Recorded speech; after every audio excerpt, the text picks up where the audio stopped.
Madam President, Senator from Utah is recognized. for far too long, the federal government's simply been spending and borrowing far more money than it should. It's been borrowing and spending money that it doesn't have.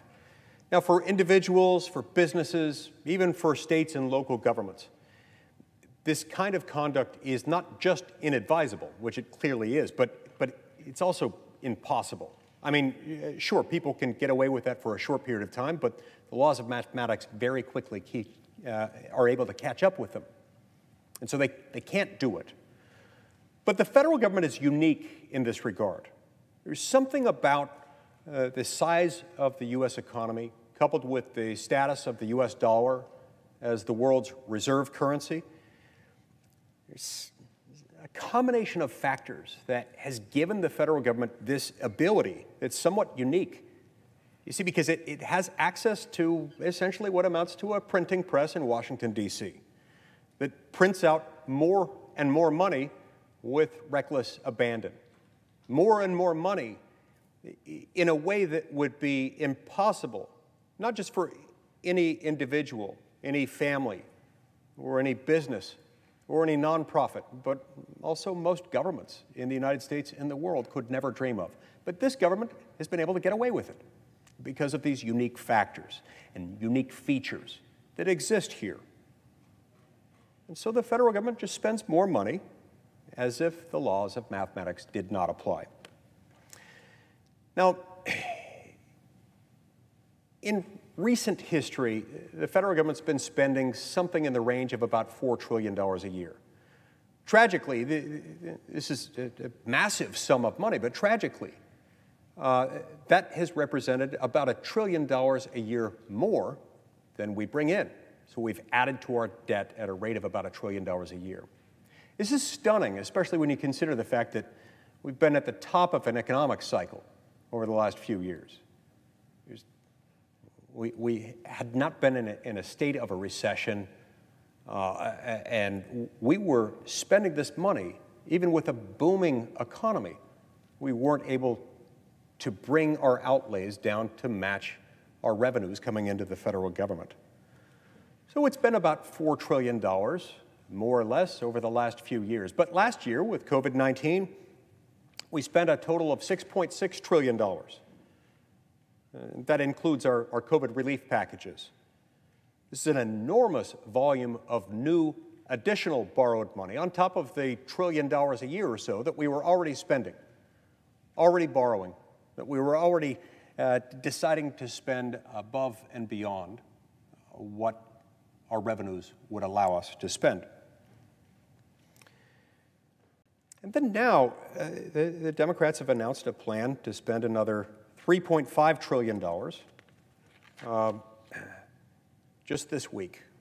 And on top of that, there's another $1 trillion infrastructure package in the works.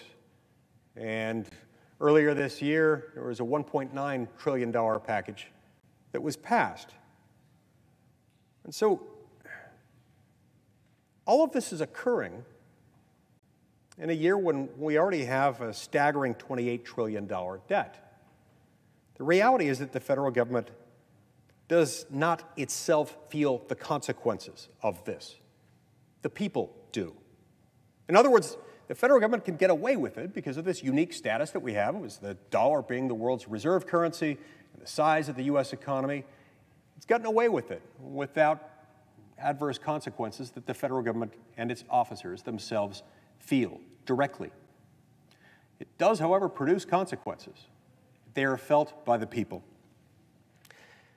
Now, we've known for a long time that this was presenting something of a threat to future generations, something that we knew would really come to haunt our children and our grandchildren and their children after them. We've always known this, but at the rate when we've accelerated our massive deficit spending and the degree to which we've extended it, this is no longer just a problem for the future. This, you see, is affecting us right now. For a long time, I and others have talked about how it would affect our children and our grandchildren.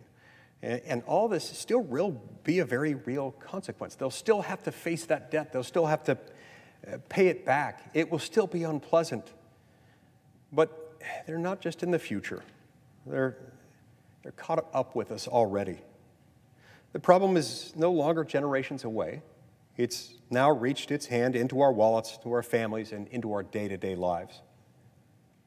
So what happens when too many dollars are produced out of thin air, when we just print more money? I mean, I know there's an intermediate step there. Technically, it's borrowed money.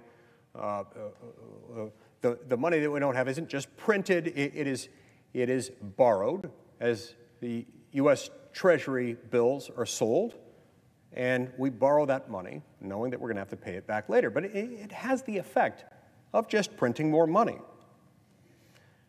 When we just print more money, those dollars, which have now multiplied, they're still chasing more or less the same quantity of goods.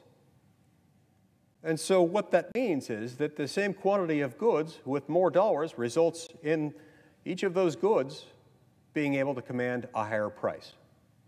Just inflation. When you dump more money into the economy, it doesn't make things easier for people. It just raises the cost. Now, this hurts poor middle-class Americans especially hard. It hurts especially hard those who are living on a fixed income, on a fixed wage or a fixed salary. Those who aren't wealthy and don't have a large amount of money that they can use to invest to make sure that as price inflation occurs, maybe they can make some money off of it too. This hurts the poor and middle-class American families the most. You see, because they've still got the same amount of money to spend, but everything is more costly. This isn't fair to them.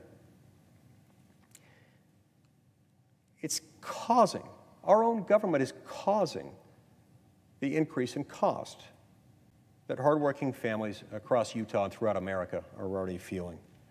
Every day, as a result, it's getting harder to fill cupboards and refrigerators and bellies and gas tanks. Every day, it's getting more expensive to drive to work or to the doctor's office or to see your family and friends. From the price of housing to cars to food, we're seeing the general level of inflation increasing at a higher rate than we've seen in many, many years. The U.S. Bureau of Labor Statistics has produced data for May that saw the biggest 12-month consumer price index increase in 13 years. This follows the April number, which was 4.2% higher than April of last year. The data from May also showed that gasoline prices are up over 50% from last year, that used vehicles are on average costing 30% more over last year, and that food bought outside the home has seen a jump of 4%. Chicken prices are soaring. Boneless, skinless chicken breast is trading at $2 a pound compared to the $1.30 a pound that it averaged over the last decade. Some packages of diapers that cost about $25 as recently as last year now cost around $40, and there are fewer diapers inside the package, further emphasizing the nature of the problem.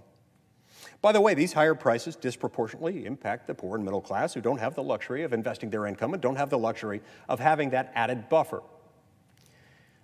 And we in Utah are feeling the pinch. According to a recent survey, 85% of Utahns are worried about inflation. So what does this mean? Well, sadly, it means hard choices are in front of us. Hard choices that we're going to have to face sooner than we might wish, but we will have to face them whether we want to or not. This means that we'll have to say no to some hard things, things that, while not necessarily bad in and of themselves, things that might be good, things that others are incorrectly presenting as necessary and affordable when they're not. But we have to say no to them so that we can say yes to what is necessary.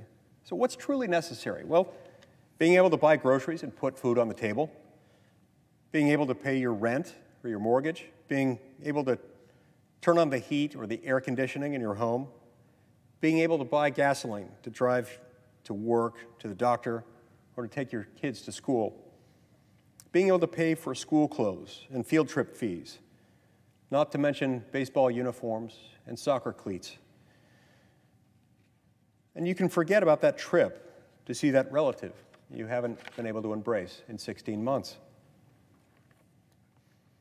These are all things that are necessary, and they're all things that have one thing in common. They're all being jeopardized because of the government's reckless spending and acting outside of its proper scope.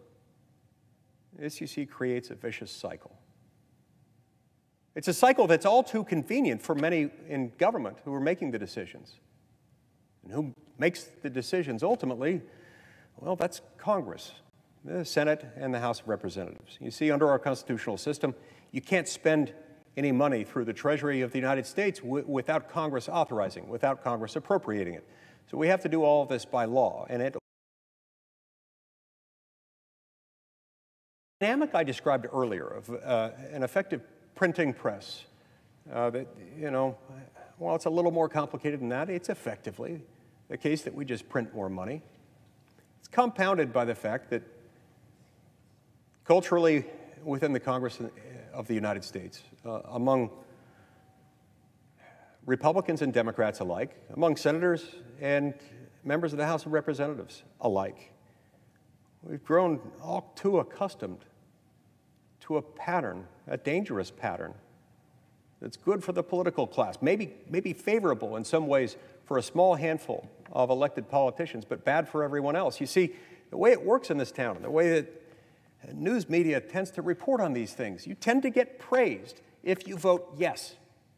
There's always someone you can point to who benefits from the bill that gets passed, from the money that gets spent. Very often, does anyone get anything but criticism for voting against those things? Even if, even though, even when, by their very nature, those things tend to impoverish, albeit in increments that are sometimes difficult to observe at any given moment, the purchasing power of poor and middle-class Americans. And so what this means is, in many ways, we're trading one thing for another. We're trading the ability to be praised as an elected official, an elected politician, one day, in order to spend money. You get praised for that, but poor and middle-class Americans are paying the price. For a long time, we've been able to sweep this under the rug. For a long time, Washington has avoided getting blamed for this because it's been incremental, it's been indirect, it's been something that's perhaps explainable in some cases through other mechanisms. Not everyone immediately connects inflation to out-of-control spending decisions by elected senators and congressmen. But we've ratcheted up the spending levels so much over the last year and a half. And yes, this has been under the direction of Republicans and Democrats alike. We've turned that up so much, so quickly, that people are feeling the effects more directly, more immediately, more unmistakably than ever before. And yes, it is our fault because, yes, we have put our own political convenience ahead of the interests of poor middle-class Americans. And that's to our shame. That's to our shame, especially if we don't recognize that we're doing it and seek to correct it. When it comes to voting on large spending packages, there is this trend of politicians voting yes and being praised, and politicians voting no and being criticized. Look, it will be of little comfort to the poor and middle class of this country who feel the buying power of their seemingly dwindling paycheck shrink each week just so that politicians can vote yes on large spending packages for a short-term amount of praise and political gain.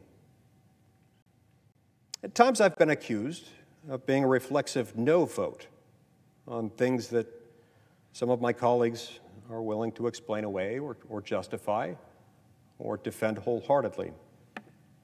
But here's an important point that I would like to make.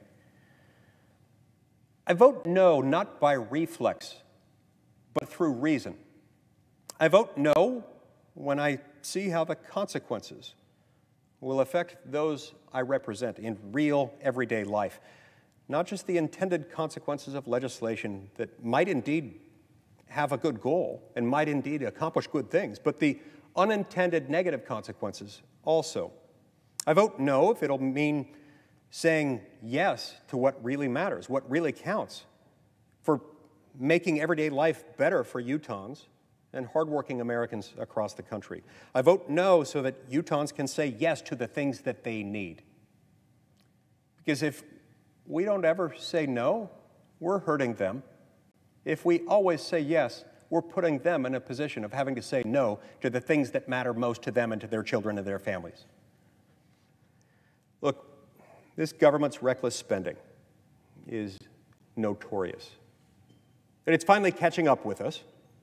This problem exists because the federal government and the politicians in Washington, D.C. work hand in hand with our central bank to spend enormous amounts of money that we simply do not have. This has been facilitated by so many who are so willing to call on it, even though this results in the dangerous accumulation of power and money in the hands of the few at the expense of the poor and middle class. We are feeling the consequences of these things right here and right now. It's up to us to take action, to pump the brakes and steer our government back in a fiscally responsible, sustainable, and sane direction. The consequences will only get worse if we do not, and if we do not do so very fast. Thank you, Madam President. I yield the floor.